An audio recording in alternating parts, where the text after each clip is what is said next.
nation. No donation, no salvation. And remember, respect is everything. Okay, people, we are back. It's been a while. I've been wanting to film a video for a very long time. Unfortunately, a lot of things have been getting in the way in my personal life, as well as some unfortunate environmental changes. You see, for those who don't know, I live in Texas, which is one of many states affected by one of the worst winter storms that we've dealt with in a long time.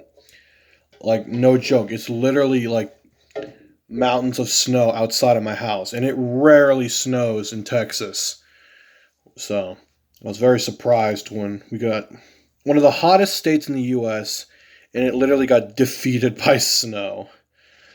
I just thought that was kind of hilarious. So today we are going to look at Cliffjumper. Now hang on. Didn't we already build a Transformer as a 1970 Dodge Challenger? Well, yes, we did. But because of that, I decided to go back and update that figure. This is Greenlight. Originally, she was our Dodge Challenger. But I decided I really didn't want to have two of the same car, in my story. And since this vehicle mode doesn't really, appear till much later, I don't know. But I wanted to keep the concept of a female muscle car transformer. So I stuck to that. So I decided to change the car mode to an mid-80s Camaro IROC Z in lime green. Yeah. I also added some rear louvers to the car. But aside from the front and the rear window change, that's literally the only thing that's changed on this figure. Everything else is completely the same, aside from the cosmetics of the vehicle. If you guys want me to re-review it, I'll do it, but like I said, there won't be much to talk about because it's the same figure. I just changed the type of car she turns into. Still a muscle car, but just a different kind of muscle car. But anyway, we're not here to look at her. We're here to look at Cliffjumper. Now, I already built a more G1 style Cliffjumper. Camera's not focusing. There we go. I already built a G1 style Cliffjumper, but problem is, when I saw Transformers Prime for the first time, it really spoiled me with that car mode of his. And just the overall design of the character was really, really nice. Had a really nice look to him. Very, very stocky, but very beefy. And I really liked his design.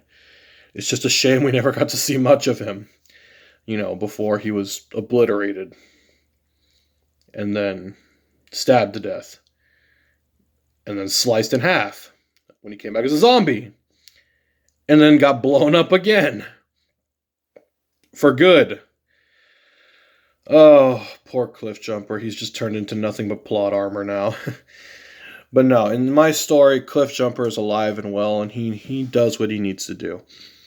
Now, obviously, this vehicle mode doesn't appear till much later, because in my story that I'm writing, Cliffjumper needs a major upgrade from his current vehicle mode, which is a Porsche 924. I think it was a 924. I could be wrong, but it was one of the mid-80s Porsche models. Let me go grab that Cliffjumper. Okay, so here is that other Cliffjumper. This is, let me position the camera a bit. Ooh, it's not too high. There we go. So this is how Cliffjumper starts out, and then he slowly transitions to this car in a much later chapter of my little story.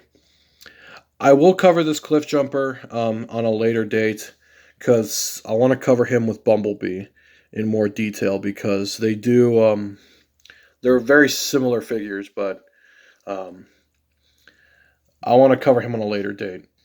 And speaking of Cliffjumper, here is the ARMS Micron version, which is not easy to get a hold of these days. Any version of Cliffjumper in the Transformers Prime series is not a very easy figure to get a hold of. So there he is in the Micron version. Literally nothing different. The only difference is the little intake there. And less paint. Which, I'm not going to lie, that's kind of... I mean, I get it. It's because of all the stickers they want you to put on it. But, yeah. I leave him in car mode because I do have a first edition Cliffjumper. Well, sort of. This is actually a GDO Cliffjumper, but I swapped the heads because I didn't really care for that G1 style head on this particular figure. So I usually leave the Arms Micron version in car mode and the first edition in robot mode, since both are pretty much... I kind of like this one better in car mode because of those weird intakes on the side, which don't really do anything. But obviously this one's the better figure in terms of robot mode. If you see one of these Cliffjumpers for a good price, I suggest snagging them because they're getting harder and harder to come by. And I'm getting really tempted to just snag up as many of them as I can. Considering what happened in my original first edition, it's a long story. And then as for my RID version, well, he didn't get much better treatment either. I broke him, and I couldn't really use him as a transformer anymore, so I just glued it all back together as a car. And I don't know why, but for some reason I felt the need to weather the car to make it look old and abandoned. Kind of like Cliffjumper. Well, minus the old part. But I think I did a fairly decent job with the weathering on this. This genuinely looks like old car, like, you know, patina, but... Sorry. And for one more, here's the Legends version that I modified with some new wheels, pipes, and even new horns. And I kind of trimmed off some of the body work because, you know, I don't have very good hands. Sorry. I just wanted to show off a bunch of my Cliffjumper stuff. Because that car actually appears in another project of mine, just as a car, not as Cliffjumper or a transformer of any kind. Yeah, speaking of Cliffjumper, there he is.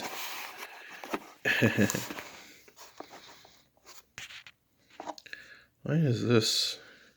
There we go. So let's go ahead and get to transformation. Alright, so first things first, what we're going to do is, he's very similar to Greenlight because of how the legs function. So we're going to rotate those out. Get that on camera so you can see what's going on here. Why is my camera not focusing today? Or, well, it's not really a camera, it's my phone, but...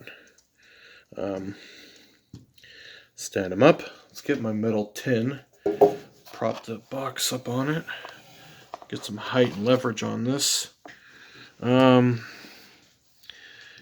so let's go ahead and fold the hood back, slide the arms out ever so gently, and elbows, because the way I did the shoulders and elbows is a little different, so it gives me a little more adjustment room to work with.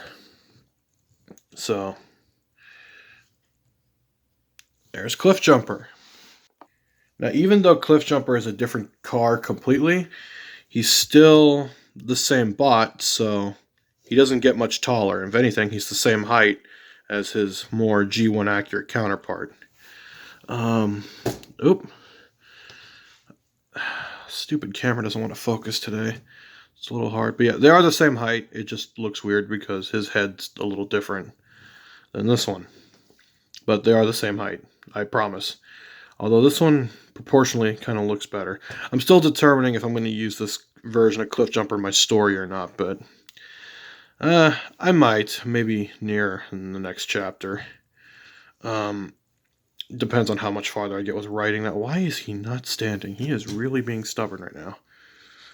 That ball joint is very loose for some reason. And this should be farther back. Yeah, we'll cover this Cliffjumper when I do the Bumblebee video. But yeah.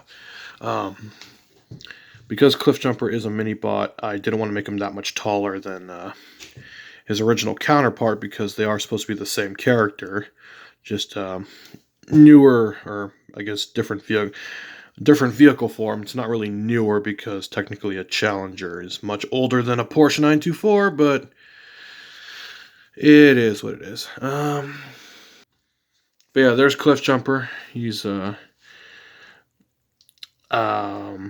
his articulation is pretty standard for my figures.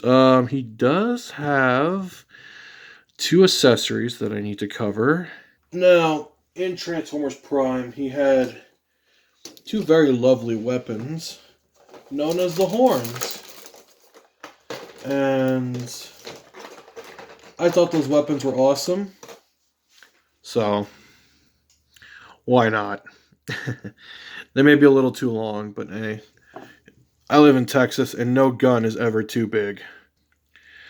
If I can just get him to stand up straight. He's a little hard to work with, especially with these ball joints. A little difficult. But yeah, he can aim forward. He's just being difficult right now. You know, he can do that classic, pew pew pew, as he was blowing up all the Viacons, which, I was talking to a friend about the Viacons. I honestly didn't mind them, but I can understand why that kind of thing doesn't appeal to everyone, because it's kind of almost video game-ish. But, I mean, I'll be honest, I'm a gamer myself, so I can't really say anything about it. I play a lot of GTA 5.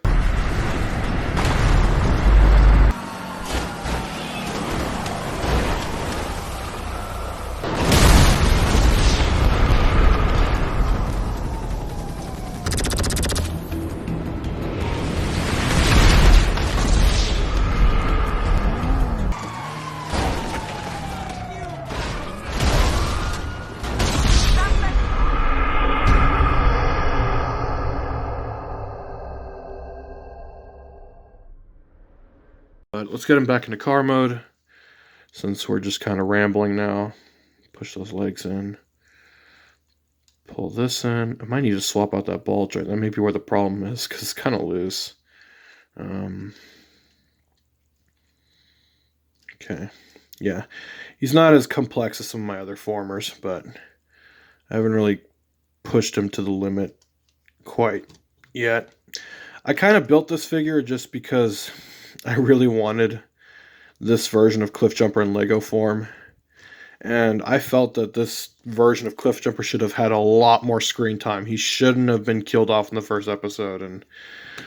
But yeah, I really like this version of Cliffjumper. This is probably my new favorite car former that I built. And yeah. Now, for those wondering why I haven't been uploading, like I said, because I've been dealing with this out of nowhere winter apocalypse. Power's been going out for days, and a number of other things. So if this video is longer than normal, that's why, because I haven't been able to produce much, and it's been driving me insane. And here's the thing, it's not that I don't have figures to review, because let me put this into perspective. I have boxes of figures that I haven't even gotten around to yet. I got even more boxes by my bed, and then there's all the figures that are on the shelf. And why is Cliffjumper not there? There we go. That's better. And then we got all the figures on the shelf. Then there's the millions of Seekers I built. Then we got the entire 86 cast, which I started with Springer. We'll get to some of the later ones like Cup and Hot Rod. I think I did Magnus. Oh look, there's a knockout. Here, let's put him next to Breakdown. The greatest love story since Twilight. Alright, that's it.